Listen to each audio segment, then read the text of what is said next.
Hey big folk, welcome back. So for today's video, I thought it would be interesting to talk about how to still enjoy the hobby that is doll collecting while in a doll drought. So a doll drought is basically just a time period where there's not as wide a selection available on shelves, especially of brands that people in general are really enjoying. The typical example, at least here in America, is generally, I mean, different people will have different viewpoints of exactly when it ended and began and all that jazz, but generally speaking, the most recent doll drought that people might be referencing is when Monster High ended up until when Rainbow High came out.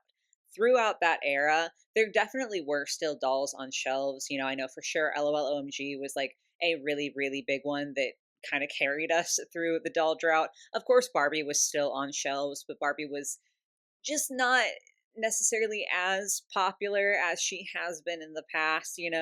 And there were other smaller brands that popped up here and there that just didn't have as much lasting power. Like they just didn't find their consumer base that really latched onto them, so they kind of faded in and out quite quickly. So it's considered a doll drought because there weren't as many choices. Whereas, before the doll drought, there would have been at a certain point, Bratz, and then Barbie was doing slightly better at that point. There was Monster High, there was Ever After High. So you've got a whole bunch of different choices to go through. And then if you look at now, you've got things like Monster High is back, Barbie's still kicking around, Bratz is back. You still have Rainbow High and Shadow High. So there is again more just diversity of brands amongst very popular dolls on shelves, widely available across the US. So yeah, that's the definition of a doll drought. If you've heard that term or are hearing that term in this video and you're like, what are we talking about? It's just a time period where there's less stuff to buy. Basically, there are fewer brands available, there are just fewer releases happening, and there's just less stuff to collect. Now, I do want to say very clearly, this is not a video that I'm making because I'm trying to fearmonger and be like, oh my God, we're on the cusp of another doll drought. Like we're entering one. I don't know. I truly don't. We could be. It could be the case that Rainbow High just goes under and, Barbie sticks it where she's at now, which is on a playline level mostly uninteresting to a large portion of collectors. G3 Monster High could end. That could happen. But also G3 Monster High could just go super duper strong. Rainbow High could make a comeback. Bratz is doing pretty good. So I'm not trying to say we are entering a doll drought. I'm not trying to be like, be prepared, it's about to happen, because I don't know, I genuinely don't. There are so many factors at play that can produce a doll drought, and I'm not even saying I think it's going to happen. Honestly, I'm pretty optimistic. I think that Monster High, Bratz, especially those two brands, I think are really staying quite strong. Rainbow High is ebbing and flowing, but I think they could go either way. So it's not even that I believe a doll drought is about to happen. I'm literally just making this video because I thought about it and I was like, huh, it is likely that at some point in the future there will be another doll drought, whether that's a year from now or 10 years from now. And honestly, it came from a personal place of the last time there was a doll drought, it kind of got me. And I stopped collecting. I took a hiatus from collecting between Monster High and Rainbow High. Those were years that I just didn't pay attention to doll releases. And having rediscovered my love for dolls, I don't want to have that happen again. So this was more like a thought experiment for myself and perhaps for other people who might find themselves, when a doll drought comes approaching, kind of less invested in the hobby, to figure out different ways that we can still enjoy the hobby and still feel invested in our dolls and enjoy the things that we do, instead of having the hobby go away, because this is such a big part of my life and such a fun part of my life, and I don't want it to disappear again whenever a doll drought happens. I really just want to make that super duper clear. I'm not saying it's on the cusp. I'm just saying I'm someone who prepares in advance. Okay, I'm a planner. I like to think, I like to organize. And so yeah, I just wanted to go through a list of different things that you can do in a doll drought outside of simply buying dolls off the shelves, so that you can still enjoy your collection and continue collecting and just still have fun with dolls. That was so long. That was so much talking. That was probably vastly unnecessary. So we're going to go ahead and get into it. The last thing I have to say is, if you guys do find yourself enjoying this content, if you could comment, subscribe, and hype the video, that would all be fabulous. I'm really bad at promoting it because I'm just I don't know, uncomfortable promoting myself, but it does genuinely really help the channel out. So if you could, that'd be cool. But yeah, let's go ahead and jump on into the ways that I think we can enjoy dolls even in a doll drought. So the first thing that you can do in a doll drought, if you're going to Walmart, Target, or wherever store might happen to be in your area, and you're just like not seeing anything fun on the shelves anymore, is pretty simple, and that's just to start shopping secondhand a little bit more. This is obviously something that you can do even outside of a doll drought, like it's not exclusive. Honestly, none of these are. This is just suggestions for people.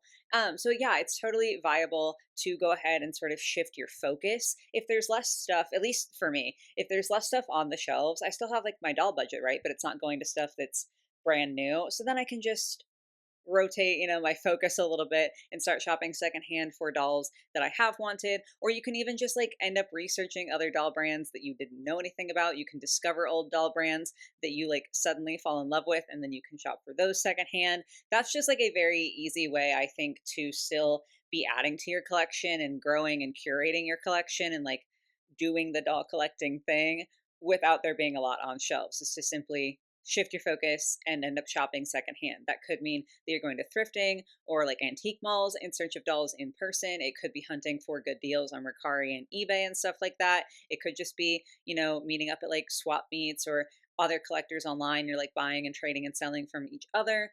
Just buying secondhand is a really like first step into still enjoying dolls while you don't have many options on the store shelves. Another thing you can do if you're someone who really enjoys the process of finding a new doll and bringing more dolls into your collection is to sort of move away from your primary market. And what I mean by that is, to use myself as an example, I'm an American. So most of the dolls that I find and buy are like produced by American brands, and I find them in America.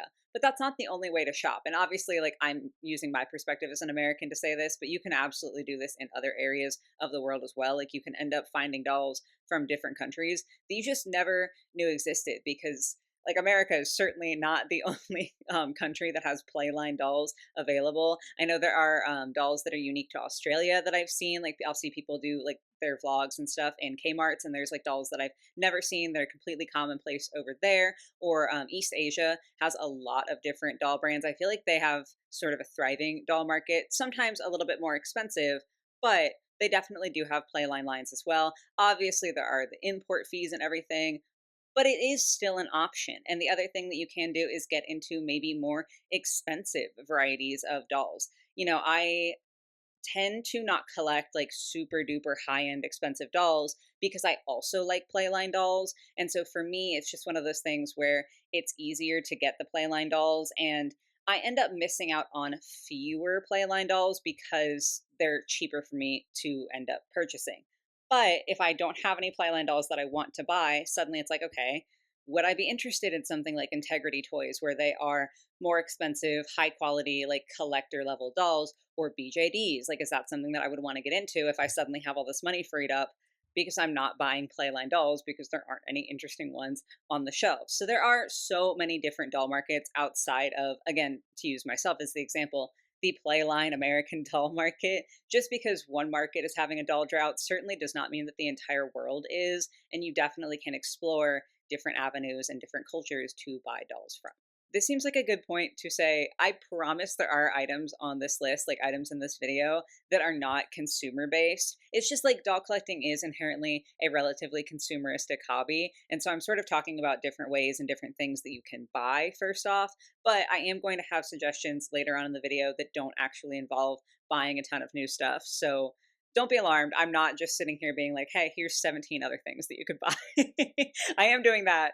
But there is also going to be options that like aren't just adding more things. But to go ahead and continue on with the like consumerism perspective, you might, instead of buying new dolls specifically and finding other new dolls that you want to buy or old dolls that you want to buy, you might end up buying different sorts of things for your dolls. You might get really, really into having different fashions for the dolls that you already have. And so you end up wanting to buy doll clothes off of Etsy, or just like fashion packs in general, especially vintage fashion packs on secondhand markets. Or you might decide, you know what, I have all these dolls. I kind of want to have a doll house to put them in at this point, because it's like, maybe if you know that you're not adding a bunch of dolls to the collection, suddenly the space that a doll house would take up is more viable. So you can spend time buying the doll house, buying the furniture for the doll house, doing all of these different things with that. Side note, because I said Etsy and it made me think about this, you could also buy one of a kind dolls. Like, instead of buying playline dolls, sort of like how I said with the BJDs, like you could get into more expensive things. You could start building a collection of one of a kind dolls that are handmade by different artists across the internet and like have these really, really unique and interesting dolls that literally no one else will ever have. Sorry, that was kind of going back. But yeah, you can buy different things for your dolls that aren't just more dolls. So if you still like the feeling of, again, adding to the collection and sort of buying things and getting to curate it that way, it doesn't have to be just dolls. You know, like there's a whole world out there of little miniatures and furniture and all of these different things that you can like purchase for yourself or create. We're going to get there in a minute. But you can enjoy your dolls that way, even if you aren't actively buying any more dolls proper. This is the last item on the list that is like inherently, hey, here's an alternative for what you can buy. But you could get into doll merch rather than dolls themselves. Granted, if a brand is not actively producing dolls, they are very unlikely to be actively producing merch. So, like, this would also be a secondhand thing. But maybe you're a huge, huge fan of Monster High. And so, if there's like no more Monster High dolls being produced at any given moment, you could go online and you can find all of the super fun merch for Monster High that there's been. Obviously, there's like clothes and accessories, but they also, like, way back in G1, I think they made like an eye coffin, not a literal functioning phone to my understanding, but it was like an eye coffin toy. There's all sorts of stuff. I did an entire video that I think about literally constantly about the insane amount of Bratz merch that Bratz came out with in their heyday. Like, there is so much to collect. So if you're open to like doll adjacent items, especially if you are someone who's just like really, really tied to one brand, like maybe you only collect a couple brands or even just the one, I think this is a really, really good way to enjoy that brand, even if they're not actively making any more dolls. It can sort of tide you over until hopefully they come back. Because a lot of doll brands do. I mean, like, again, Barbie's like always there, but she sort of has ebbs and flows in terms of how good her stuff is. Monster High came back, Bratz came back. Like, there's always potential, I think, for a really, really big brand like that to make a comeback. And so I think buying merch for it is like a nice way to sort of satisfy that love for the brand while they aren't currently producing anything. Now on to less like buy solutions for how to enjoy dolls in a doll drought. The first thing that I immediately think of is to craft things surrounding your dolls or to pick up a new craft. And I don't want to get on a huge tangent here, but I do want to say this doesn't have to be something that you are like already good at. There is a really, really big debate about whether, let's just take painters, for example, so that we can like have a clear cut example that we're looking at. There is a debate about whether people are born inherently more talented at painting or whether it's just like practice that makes you good at painting. I personally think that it's somewhere in the middle. I think that people are definitely born with sort of more innate talents. I think that some people are just born and they gravitate more easily towards athletic stuff or creative stuff. But I also very, very firmly believe that that innate talent doesn't matter if you don't practice it. And I also believe that someone who is born even without, say, an innate talent for, again, painting, I absolutely think that you can pick up a paintbrush and if you put in the work for it, you can become at least adequate at painting. You know, I don't think that you have to be born with like a painting gene to ever become decent or even really good at painting. I think it's a matter of like how much effort are you willing to put in to accomplish this thing.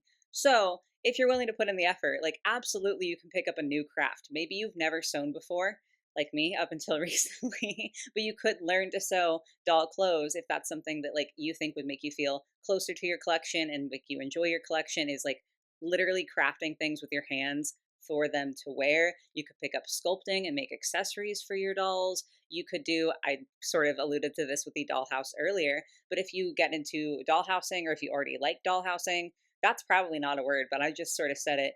You can like completely redo a dollhouse. You know, you can add new floors, you can do tiles, you could add individual pieces of furniture that you make yourself, or you could paint pieces of furniture that are already existing to make them more interesting in the space that you're creating here for your dolls.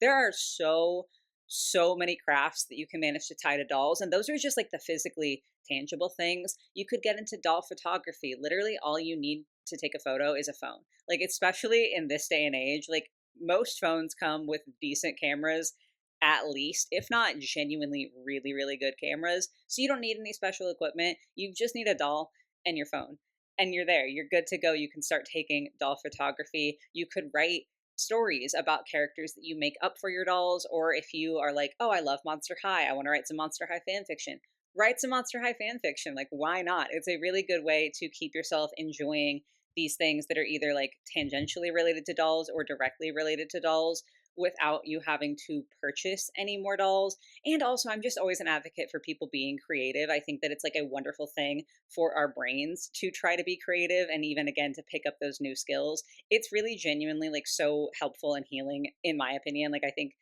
the creativity is always a bonus. So, like, if you have time on your hands and you can't buy any more dolls, but you're still feeling like the itch to do something with your collection, maybe look into a different craft. It could be really, really cool, not only for the dolls, but like it could benefit you in other areas of your life. So, like, I'm really riding hard for this one. Y'all should try it. Kind of piggybacking off of that, if you want to go full into the deep end, if crafting alone is not enough for you, you could start fully customizing dolls. A great way to practice is like if you go to the thrift store near you and you like, I feel like whenever you thrift for dolls, you typically end up encountering some of like, usually it's Barbies, nude Barbies, bad condition, or like I've seen rainbow high dolls starting to pop up that are like missing limbs and stuff like that. So you can get these dolls for really cheap that are, already dolls that maybe you wouldn't consider to be something that you want to add to your collection in the state that they're in. So you won't feel bad about practicing on them because, like, I understand that doll customizing can feel very scary to be like, let me entirely blank slate this doll and do all these new skills to it. But if you buy it all from the thrift, the stakes are very, very low. You know what I'm saying? So you can practice those skills. You're probably not going to be great at it at first, which is totally normal and okay. But again, if you have the time and like the want to do these things with your dolls, why not? You don't have to be good at it. It is a very, very low cost investment to get started. You can buy cheap supplies if you don't already have art supplies. You don't have to start with like super, super good stuff, especially when you're just starting out and just like practicing these things. Like I said, you can get the dolls from the thrift. So it's not like you have to buy a brand new doll and spend $20 to then risk quote unquote ruining it with your practice. I don't know. Again, like I said, I'm a huge advocate for being creative in general. And I do think that like if you have like ideas for characters or something, like if you've got all these thoughts in your head about designs that might be cool, you absolutely can customize dolls. You might not think that you can, but you absolutely can. It just takes a little bit of practice. So like if you're not buying anything new, if there's a doll drought and you're like, wow, what do I do with my time now that I'm not hunting up for dolls? And what do I do with the money that I would spend on dolls? Buy some fun stuff and customize your own. Make your own dolls. Like, you don't have to rely on a company. Again, regardless of your skill level, you don't have to be good at this. Like, I made the whole point about you can practice and get good, but you don't even have to do that. Who cares if you're good at it? As long as you enjoy what you have at the end and you enjoy the process of getting there, that's literally all that matters. So, like, go out, be free, make your own dolls. And the last thing on my list, the last suggestion for today for how you can enjoy dolls in a doll drought is something that like so many people already do, even though we're not like again in our market in a doll drought. But I did just want to shout it out there anyway, and that is just shifting up your displays. That might be simply reorganizing. If you're like me and organizing is actually such a joy for you, maybe it's fun for you to go through and reorganize your dolls. Maybe you want to shift them throughout the season. So maybe for Valentine's Day, you're going to bring out any dolls that you have that are in like red and white and pink, or if you have Valentine's Day themed dolls, maybe you'll bring those out. But then for Christmas, you'll like pack those away and you'll bring out some holiday Barbies or something like that. You can sort of rotate your displays throughout the year so that you are feeling like they're new and like fresh for every season, even though you're not actively adding anything to the displays, like anything new to the displays. Or even if you are someone like me who has to have all of your dolls displayed all the time, like I would never judge someone who likes to have dolls in storage and like rotate them throughout the year, especially because I know for a lot of people, like space wise, you just kind of have to do that. But for me, I need to find a way to display them all the time because it just makes me a little crazy. So if you're someone like that, again, you can do the reorganizing, or you can end up just shifting like poses or adding furniture pieces or props and sort of make little diorama displays where you don't have to have an entire dollhouse, but you can sort of make the display fresh and more interesting. You could even just go through and restyle your dolls or redo their hair. I think all of these too are really, really cool because it's a really fun way to engage with the collection that you already have.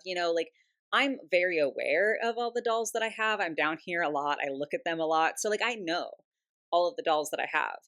But even at the same time, whenever I've gone through, when I do like my collection tours or when I'm doing restyles or when I'm just reorganizing my shelves, I consistently have moments where I like look at and hold a doll and I'm just like, oh my gosh, like I knew I liked this, but I feel such a strong connection to this doll in that moment. And it's such a special feeling to get to have. So I do think that just moving around your displays, doing some different stuff with them, again, whether that ranges from just rotating them seasonally all the way to like redressing and redoing the hair for all your dolls. I think it's a really, really cool way to connect on a little bit of a deeper level with the things that you already have, which is good to be doing regardless of whether we're in a doll drought. But it can, I think, feel especially special. I imagine it can feel especially special in a doll drought because it's just like, wow, I can't go to Walmart and find something new that like is super, super interesting to me. But look what I already have here. Like, this is so cool and I feel so connected. And maybe I want to carry this doll around with me for the rest of the day because I just feel so excited about it today. So that is what I would like to conclude my list with. But I would heavily encourage all of y'all in the comments down below to please shout out your suggestions for how to enjoy doll collecting and just dolls during a doll drought. Because honestly, like the video started out, as I explained, to be like, oh, what would I do when we have another doll drought at some point? Like, how do I want to stay connected to my collection? But we don't even have to be in a doll drought for someone to sort of feel more or less interested in the hobby. And if you're someone who's feeling like a little bit less connected to dolls at the moment, I love the idea of the comments just being like filled with different ways to enjoy your dolls and like, you know, go through a doll drought, even if it's not literally a doll drought, because that might help some people find new ways to enjoy the collections that they have and sort of reconnect with the hobby, even though there are still plenty of dolls on the shelves in America right now. So yeah, please do sound out down below and let me know which of my little suggestions here was your favorite. But that's going to be it for me for today, y'all. I do hope you're able to enjoy. I hope you have a lovely rest of your day or your night, whatever it might be. Happy holidays to everybody, and I will catch you in the next one. Bye, guys.